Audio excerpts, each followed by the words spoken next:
Hello, everyone. My name is Jamie Bilsbach, and I'm Center Director for the Central Mountain Small Business Development Center. And joining me today is Leanne Presley.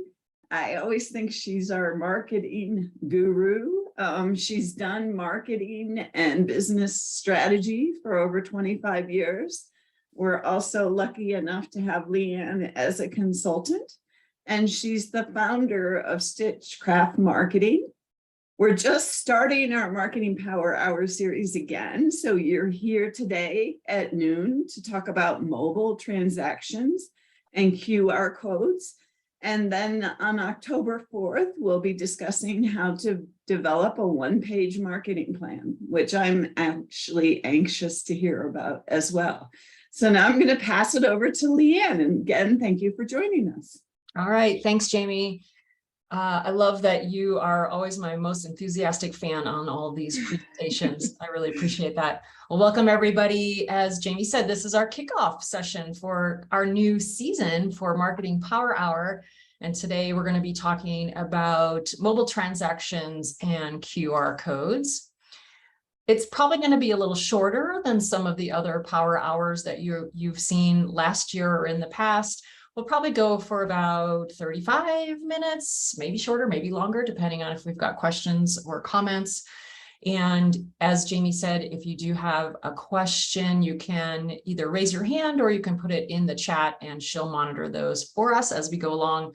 I try to run these more like workshop styles. So if you want to interrupt me with a question in the chat, Jamie will get on audio and ask just so that we can get all those questions answered right in the moment. So first, let me start by sharing a little bit about me. As Jamie said, I'm the founder and CEO of Stitchcraft Marketing. We are a niche marketing agency and we specialize in just fiber and fabric companies. So I work with manufacturers, distributors, retailers all over the country just in that space. And I've been doing that for 13 years now. So I really enjoy that. And I'm also an SBDC consultant, and I've been doing that since December of 2019. I can't believe how fast time is flying by, but I have the privilege and opportunity to work with folks from all over our region that we serve, helping them to get started with new businesses, or I specialize in marketing. So if I can jump in and help them with a specific issue that they're having with marketing, that's how they usually arrive in a consulting session with me. And then I've lived in this area in Salida specifically for about 24 years and just love the area and being in the mountains. And all right, let's get started. So first I want to have you tell me what your business is. I love to incorporate examples into the presentation that are specific for the folks that are on the call. So if you want to take a minute and just tell me really quickly what kind of a business you have, I will jump to the next slide and then I'll circle back to see what folks have said in the chat. So in this session, you are going to learn some tools for payment options. I'll review all of the landscape there of available options. We're going to talk about creating QR codes for easy access and some applications, utilizing landing pages to improve customer experience. And we'll go a little bit deeper into all three of those points. But hopefully by the end of the session, you'll have a better understanding of how you can bring some of these tools into your business. All right, let me just see if we've got, oh yeah, we've got some chats. All right, we've got Marilyn. She's a restaurant owner. Those are great. We can come up with a lot of good examples for QR code specifically for restaurants. So thank you, Marilyn. And we've got Mark providing consulting services. All right, those two will be great. And then we've got one more, Erin. She's running a postpartum support and social group for new parents. So that's really interesting. And Erin will try to come up with some examples for you during the presentation as well. So thank you for that. All right, let me just make a note. All right. So why would you want to have these mobile experiences available? So of course, we all know, I'm sure you know, on the consumer end, you've probably had the opportunity to use a mobile payment option in your consumer life. And so you know that this enables the use of modern payment methods like digital wallets. And we're all about increasing sales, right? We want to open up that world. So more sales in the online digital world means more money in your pocket. So we want to explore what some of those are. It's also going to provide something faster for your customers. You all know if you're in, let's say, a mobile experience like a festival or a fair, it's great to have that mobile payment or the digital wallet capabilities because you're in and out really, really quickly. There's a lot of tools that you can use. I'm going to just review the ones that I have experience with at our agency and that I would recommend to you based on what I've seen clients use. The first one is Square. Then we have Zelle, Venmo, PayPal, and Shopify. So when would you use a mobile payment? If you're trying to kind of wrap your head around what it is and you haven't had the experience of being on the consumer end, I want to give you just a couple of examples where you might utilize these. So of course, being able to accept mobile payments on the spot can be helpful in a lot of situations. I just quickly grabbed this photo of the Salida Fiber Festival when I went on to Google. And surprisingly, or not surprisingly, this photo, which was taken by someone else, that's my bike in the photo. I'm like, I was there right when they were taking this photo. So talk about personalization and really being customized. So I had to grab that one, of course, because that's my red bike with the basket. But selling at craft shows or trade shows, and this was just, I guess, 2 weekends ago, downtown in Salida. Meeting clients in their homes. Mark, I'm not sure, you said you're a counselor. If you are going to a third party location, maybe you're meeting someone, I don't know, maybe it has to be a public place and you're having a consulting session and you want to transact in the cafe or in your client's home or in a unique situation where you don't have a cash register or any other payment processing available, mobile payments can help with off-site transactions. Farmers markets. I go to the farmers market every weekend here in Salida, and it's just wonderful when they can just take my credit card and they slide it into the little payment processor and I'm on my way. So that's another great place. Pop-up events where you're selling, other people might be selling your merchandise. So let's say you're a consignor and you have a partnership with a local business, and maybe the first weekend of the month, you're going to feature your business products. Maybe you don't have a full-fledged business yet. You haven't taken the leap to do a brick and mortar store, but you're doing what's called a pop-up, where you're just kind of carving out a little bit of space in another retailer. That could be great because obviously that retailer that you're working with is not going to have payment processing set up for your business. So pop-up events are another great place where you can bring in a digital payment. So let's go through what the most common payments are, payment processors. So Square is the first one, and that can be a great tool for creating an online e-commerce store. It's not just mobile payments. There is a whole other robust platform behind Square. You can do point of sale for events, and you can do invoicing, which is nice if your customers need a physical copy of an invoice. Some of the pros that I love about Square, it's a super fast and easy checkout. They have a wide variety of payments. So from Apple Pay, Google Pay, Cash App Pay, and Afterpay, those are all accepted. I love that you can customize your checkout page. That develops a lot of trust and credibility with your customer if everything's in alignment there.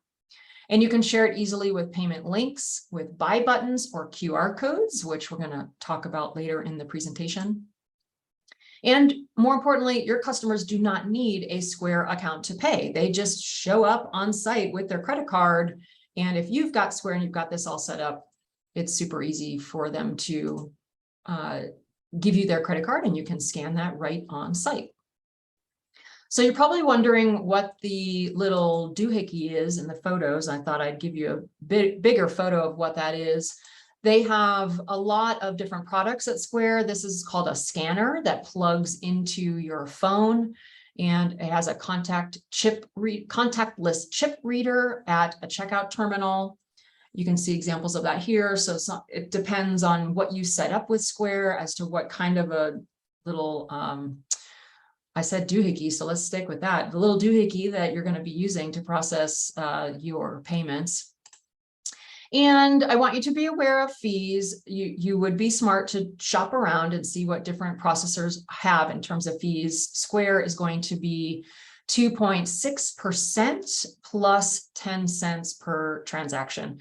And I know some clients really lament the cost of fees, and they do add up. I am a business that accepts credit cards from clients, and yes, it is a hefty fee, but I always tell people, please don't sweat about that. That is just the cost of doing business. And think about how much more this opens up for you and for your customers. So don't worry too much about that you have to pay a fee. Definitely shop around, but you're going to have to pay a fee everywhere. The next one is PayPal. The PayPal Zettel is another great tool. It's very similar to Square.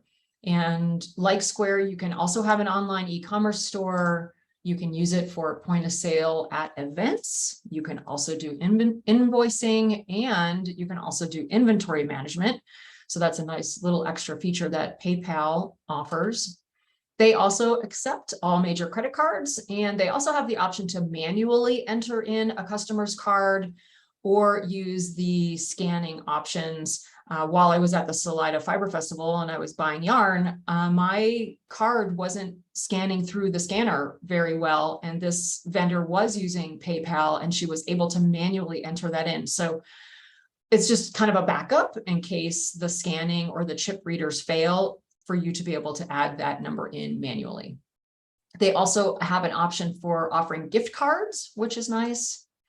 And the other thing I like about PayPal is they also have integrations with QuickBooks, which is an accounting software, and WooCommerce. So I am a QuickBooks user. And for example, if I were to be out and about in the wild processing a payment, and that customer was already in my QuickBooks database, those would integrate together, saving me a lot of duplicate entry of that data. So I really like that feature. Very similar options. They previously had a lot of these little processors, but I recently read they are streamlining their products into this Zettel reader, which is the one on the bottom here. And you can create a free account and you purchase the reader. It's $29, so pretty low barrier to entry to get that. And their transaction fees are 2.29% and 9 cents per transaction. Keep in mind, they do have separate fees for QR code transactions, so be mindful of that. You'll have to just look at their fee chart to see, are you going to be doing more swipes or more QR processing? Next, we have Shopify. And if you've already got a Shopify account and you've got that all set up, that seems to really be an obvious choice. I would recommend you just go right there and at least start with your Shopify account. They also offer point of sale tools like card readers and iPad stands if you're a little bit more fleshed out in terms of a business.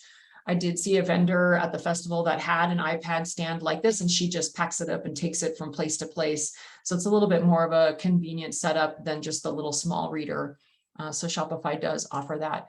And like the other payment processors, they have similar benefits with a wide range of payment options, and you can do the inventory management. I love the inventory management piece because if you are somebody that's, you have a product and you are, let's say you're at a festival or an art show and you've also got an online presence, you would avoid the problem of someone being on the online cart at the same time that you're at the art show and you're having a duplicate purchase of maybe a unique one-of-a-kind item. So nice part about Shopify is that as soon as you process that payment with the mobile processor, it immediately updates your inventory and becomes no longer available for your online shop. So that just saves a lot of headaches that way. Using card readers, Square, PayPal, Shopify, and all other card readers are a great way to process those purchases quickly. A couple things you might want to consider when you're out and about. You do want to make sure that you have Wi-Fi. Many card readers rely on this to process transactions. And you want to just double check and differentiate between Wi-Fi and cellular service, because internet access is not the same as Wi-Fi versus cellular service. So double check and make sure that the processor you're using, if you have to have Wi-Fi, and let's say you're in outdoor festivals or Maryland, you know, if you're at your restaurant and you decide to have a food cart or a food truck and you're parked out in the middle of, I don't know, Burning Man, I doubt there's going to be Wi-Fi out there. So make sure that you're double checking the availability and the compatibility of the internet service where you are. Processing fees, of course, as I mentioned, many companies are going to charge a fee to process your payments, and that's just the cost of doing business. And consider what type of reader you're going to use. Some card readers plug into your phone jack, and some are standalone scanners. I know for an iPhone now, the new models, they only have one jack. So if you need to use that reader and you're also charging your phone, you might have an issue with that. So again, just kind of real world, out in the wild experiences, just make sure that the systems that you're choosing are going to be applicable and relevant for you with how you're going to be processing those payments. Some other options, Zelle and Venmo are great options for quickly sending money. They do not require a scanner of any sort. They are a little bit more inexpensive, but keep in mind they are not going to have those added bells and whistles that I mentioned, like inventory management or the storefront options. And in addition, both of these apps are going to require customers to download that app in order to utilize that as a payment option. So maybe you've been out and about and you've had the experience of splitting a restaurant bill, for example, and you say, I'll Venmo you my share of the meal. Well, that recipient needs to have Venmo in order for you to send money to them. So not all your customers are going to have that. So even though it is more inexpensive, it might be more inconvenient. And I'd recommend you open up options for your customers by accepting these forms of payment in addition to Square or PayPal. If somebody doesn't have a credit card, for example, but they do have a Venmo account that ties directly to their debit card or their checking account, again, you're just opening up that world of other payment options by offering all of those. So to have Square or PayPal and to have Venmo, for example, or Zelle. All right, let's see. Are there any questions, Jamie, before I jump into QR codes? Yes. I actually have one because my team here is trying to get me automated more. Okay. And so we just signed up for Acuity, which is part of Square too. Oh. So would that be something that would be good for consultants who actually have to schedule appointments and locations through Square and then be able to bill as well? I'm not sure about setting up appointments, but we're going to get into QR codes here in a minute. And I would think those would be very complementary, where you could utilize a QR code to schedule the appointment and then use the Square payment processing to process like a consulting fee, like Mark, who's the counselor on our call. Yeah, I would think those would work nicely together. And, you know, there's so many what would I call it, like efficiency savings apps that are just popping up all the time.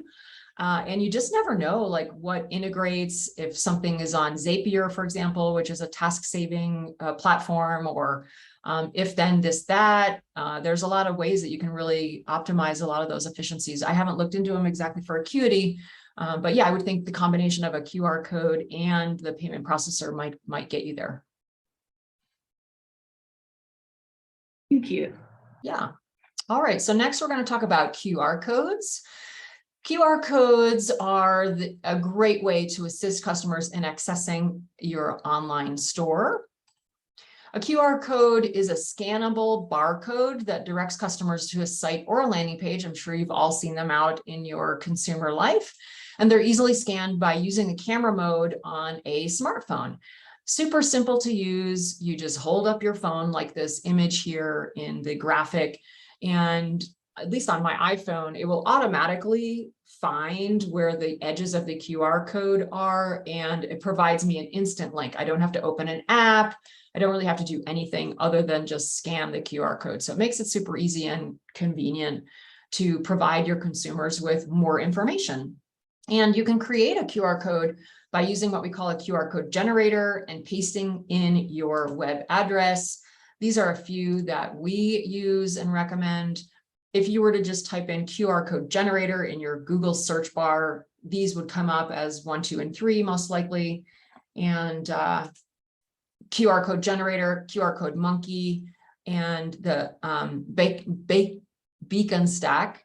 I don't know if I'm pronouncing that correctly, but it's super easy. You just go to the form, type in what your URL is. Instantly, the QR code pops up, and it's just like a JPEG or a graphic. You just right-click save, or some of them have a download button, and you'll just download that QR code. The way I do it is I just drag it to my desktop, and then whatever marketing tool I'm utilizing, I just drag it in there. So let's say if it's a postcard or a design or a catalog ad or something I'm going to print out later, just drag that QR code to the piece of marketing materials. I do always recommend that you test it before you go head off to the printer and print 400 copies of your QR code that doesn't work.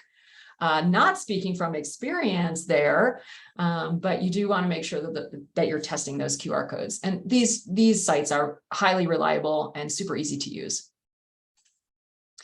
Once you create your QR code, you should display it where your customers can easily find it. Tons of case study examples for this. You can put it on signs or displays. You can use QR codes to direct them to your Venmo or your PayPal account. I know sometimes it's difficult to find the right recipient or payee on Venmo specifically. They want you to enter in the last 4 digits of the recipient's phone number. And I've just kind of gotten in the rabbit hole trying to find the right vendor, and having the QR code that just goes directly to your Venmo account can avoid all of that frustration. Same thing with PayPal. You just send them right to your account, and you can see an example of it here in the graphic. You can also use a QR code to direct them to a landing page or an online store, and I'm going to share with you how to do that in just a minute. But Jamie, before we started recording, you were sharing with me that you were recently at a presentation or someplace where the speaker was offering a download of their full slide deck with the QR code. And I've done that before. I was at a big convention this summer, and instead of going through the host company that was paying me to do the speaking, I thought it would just be a lot easier to do my last slide as a QR code. Everybody in the audience, there was like 300 people in the audience, they can just hold up their phones, whether they're 10 feet away or 300 feet away from my slide, it should still register. And those people right then instantly could download my slide deck. They didn't have to wait for the host to email it to them. They didn't have to wonder if they were ever going to get it or chase it or yada, yada, yada. So it's just a really nice instant way to deliver something to your customer. Trying to think of some other examples here. I think we're going to talk about some business case uses here in a second, and then I'll jump in and give some more examples for the folks that are on this call today. But QR codes can be a great resource for sharing information with your customers at live events. And I wanted to just throw out a couple of different brainstorm ideas in case you're still kind of struggling. How do I use these things? One of the most common is a link to your newsletter subscribe form. Another one is to a survey or customer feedback form. You can use a QR code to share additional product information or videos. So let's say you're at a festival or you're vending something, and maybe you've got a product that's difficult to assemble. You can provide a QR code that as soon as they leave the festival or wherever they are with your product, they just click on the QR code and that takes them to YouTube, and it shows them a 3-minute video on how to assemble the new widget that they just bought from you. Or let me think here, Erin, on the call, you're doing postpartum services for new moms. You could have QR codes that link right over to your calendar of new events, or maybe you are producing virtual teaching for your customers, and each QR code links to a different topic that you're trying to provide for your new moms. You could also do a link to your social accounts so that customers can follow you. And you can put a QR code right on your business card or your sales promo card that links directly back to your website, for example, or your sales price list. Or it could, again, go to YouTube and show a video of the services that you're offering. Mark, for example, if you have like a teaser video for your new consultant clients or your counseling clients, you could create little snippets of video that you link to for the QR code, really kind of anything. And I'll show you a couple examples out, I like to say out in the wild. They're a great way to share important information with your customers. The one on the left here, the connect with us, I love that because it's got like 3 different things for a spa. One is a price list, one is for the tanning services, and one is for their Venmo account. And they have this right at their counter at the beauty bar. The middle one is an example of a business card where you're adding in your QR code.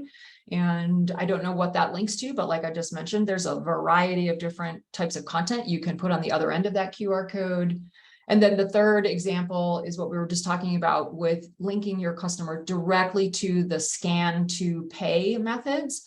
This would be if you don't have a reader and you're not using credit cards and you're relying on your customer to have these apps installed, they can go right to one of the 3 types of payments that you're offering in your business.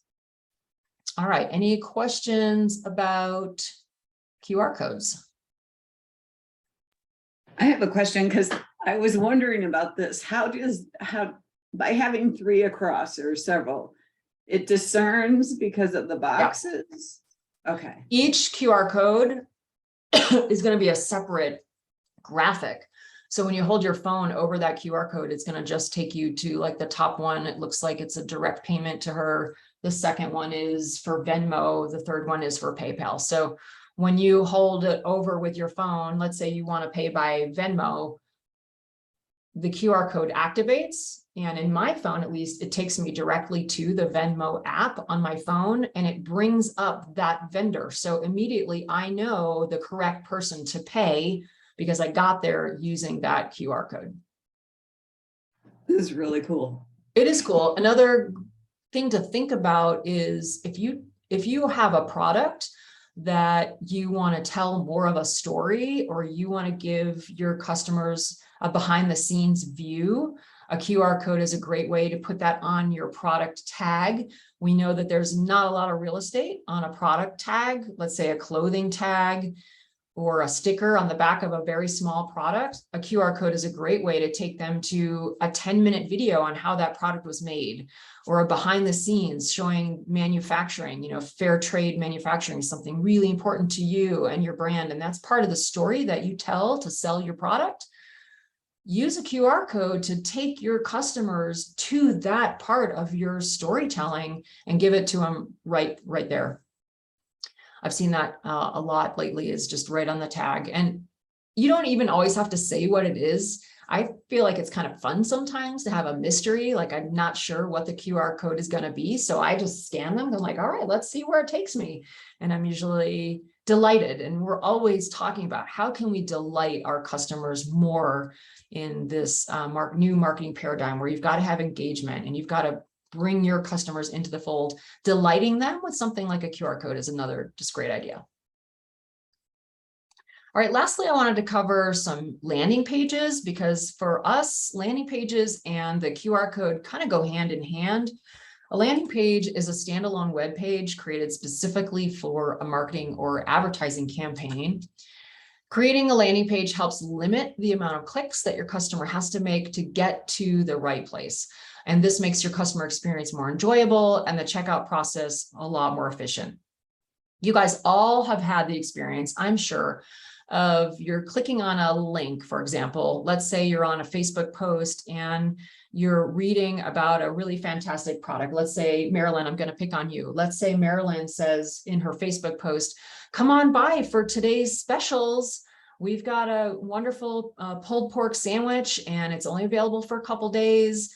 click on this link to read more about it, or to place your order. That would be even worse, to place your order. So then you click on the link and now you're on Marilyn's website on the homepage. And it's very frustrating because you didn't want to have to do the work to now dig through Marilyn's website to figure out where the daily specials page is and to get to the pulled pork sandwich and now to place the order. And so having a landing page with just the order form for the pulled pork sandwich is such a relief to your customers. So landing pages are great because it just cuts out all the clutter and it takes your customers exactly to the one call to action that you want them to do. Also using a QR code. Well, no, I already talked about that. I was just going to say it has a desired action, such as making a purchase or signing up for your newsletter. Again, just cutting out the clutter. If all you really want them to do is sign up for your newsletter, create a landing page where it just takes them right to that landing page. So I want to give you a couple of resources to create landing pages. There are many tools out there for creating these, and you may already have the option of creating landing pages in some of your third-party platforms or your website tools. We use MailChimp a lot, and for the advanced kind of the premium paid program, you can create landing pages right in MailChimp. You can also do that with ConvertKit and Constant Contact. Some website builders like Squarespace and Wix have a plugin where you can create specific landing pages. And those are nice because it just integrates with the URL of your website initially. And so you don't have to do all the configuring. Shopify, we're huge fans of Shopify. Of course, they've got landing page capability integrated. Unbounce is another one. Divi is one that works with WordPress. If you've got a website that is based in WordPress, you might take a look at Divi. And Instapage is another one. Again, I think if you go to just your Google search bar and you type in landing page, third-party platforms, you'll see a whole list and you can look at reviews and decide which one you want to pick. And then Linktree or other link in bio tools is another social media landing page resource. That would be like on Instagram, for example, if you see link in bio, and then you go to the bio and you click on that, it will take you to Linktree, which has other specific landing pages that are just kind of built right into the Linktree platform. Some tips for selling on mobile payments, just to circle back to that again. Now that you've decided to accept mobile payments, I just want to give you some things to think about as you prepare. You want to register and set up your account well before the event and do some testing. Make sure that the accepting payments is working. Buy a penny of your product, and some of them even have testing mechanisms where it does go through the transaction and then removes the money, or it's a zero transaction, and you can use fake credit card numbers and all of that. So look into your own processor, whatever you're choosing, and see what kind of testing modalities they offer you. Practice with someone to make sure the reader is working and that you're comfortable with it. Confirm that there is internet connection at your location, and create advertisements or displays so your customers do know that you accept certain payments. Put that right near your checkout station. Make sure you're aware of the fees for transactions, and be sure that all your inventory is updated. If you are using Square or Shopify or one of those that has an inventory integration, make sure before you leave for that festival that all your inventory is up to date so you don't have any issues with that. All right, so that's all I have for you today, Jamie, on payment processing, QR codes, and landing pages. If there are any other questions, we can take those. Yeah, Leanne, I am so grateful that you're a Central Mountain SBDC consultant, but I wanted to say, because this does go out broadly through our whole 15 center network, you also work with other centers as a consultant. Yes. Maybe you can talk about that a little. Yeah, it really depends on what the client's specific needs are. Usually, if I have a client coming in from another center, let's say Larimer or somewhere else in Colorado, it's usually because it's really specifically a problem about social media and or social media strategy and execution, which is what my wheelhouse is. For our central SBDC, I work with clients all across the board doing general consulting. And we can set someone up. If I can't meet their needs, then I just redirect them to one of our other consultants. But being my specialty is marketing. That's usually where I spend the most time.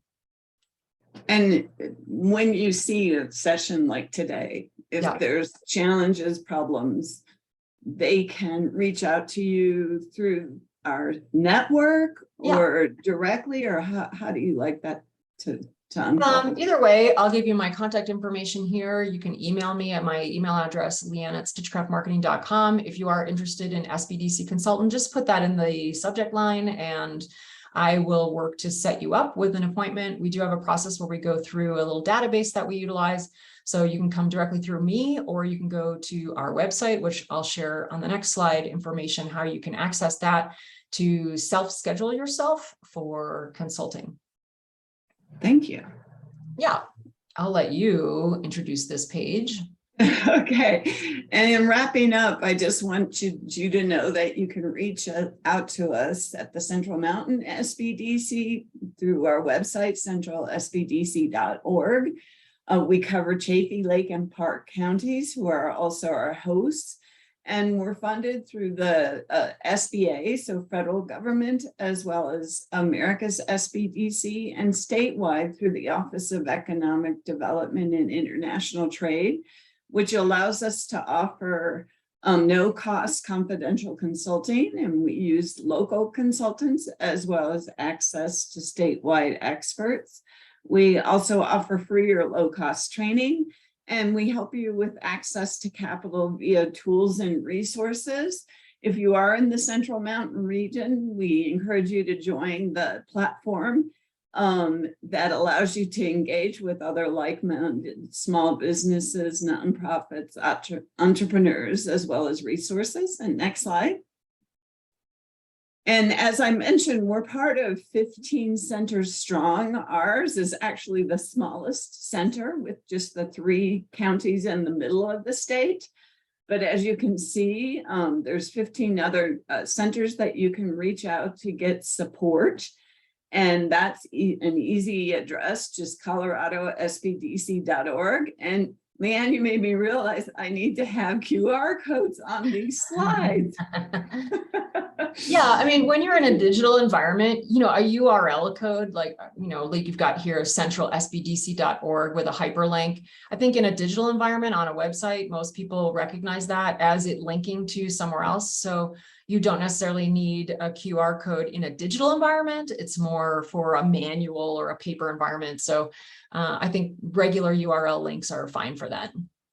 Okay, good. Well, thank you. Yeah, you're welcome. Now, I think before we cut out, we've got one more question from someone on our call. Erin, did you want to ask a question about the QR codes before we disconnect? Yeah, actually, you just answered it because I was wondering. Can you hear me? Yep. Yes. Can you hear me now? Okay, great. Yeah, that was actually my question. Question was like, I guess it doesn't make sense to have a QR code if it's in a digital space, like on a website or on a social media or anything like that. It doesn't make sense. It's just like paper stuff and flyers and pamphlets and things like that. Okay, great. Exactly. Yep, that's the answer to the question. All right, perfect. Wonderful. Thank you so much. Thank you, Erin. All right, Jamie, I think that's it. I got one last question because now Erin prompted me to think. So in this case, if they wanted to download slides, would you have a QR code on this one or no? If I'm giving you the PDF and you're opening it in a digital environment, if you had the slide deck already, the link, well, no, I guess that'd be redundant. So when I do QR codes to download the deck, it's in a public presentation platform. And my goal is to try to minimize the wait time for those viewers to get their hands on the deck. So in our system, we wouldn't do a QR code unless I was doing it publicly, because right now when we hang up on this call, you're going to email the deck to everybody and it's in a digital thing. So they'll get that available through a digital mechanism. Thank you. I'm still learning. I know. Yeah, it can be confusing. For the most part, I would just think about it in terms of a manual or a paper application. That might help. Yeah. Yes, it does. Thank you so much, Leanne, welcome, and Jamie. everyone attending. And I hope you all have a great day. Yep. We'll see you next time. Bye-bye.